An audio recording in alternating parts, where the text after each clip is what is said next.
আসসালামু আলাইকুম গাইস, আশা করি আপনারা সকল খুব ভালো আছেন। সো আমি কিছুদিন আগে একটা পেয়ারে ভিডিও নিয়েছিলাম। So pair to pair transfer video আজকে চলে এসেছে। সো আশা করি ভিডিওটা আপনাদের খুব ভালো লাগবে। তো পেয়ার টু পেয়ার ট্রান্সফার করতে হলে অবশ্যই আপনার ক্লায়েন্টের কিন্তু পেয়ার অ্যাড্রেস লাগবে, বুঝতে পারলেন।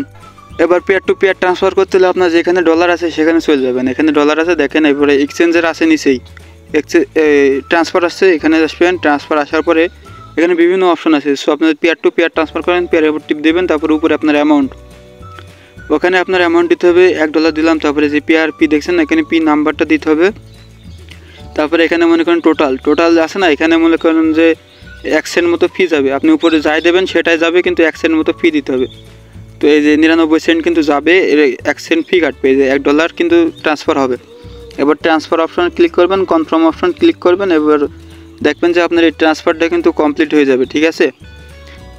এই যে ট্রান্সফার কমপ্লিট হয়ে গেছে। সো আপনার ক্লায়েন্টের কাছে কিন্তু এই ডলারটা কিন্তু চলে গিয়েছে, এখন টাকা নিয়ে নিতে পারবেন।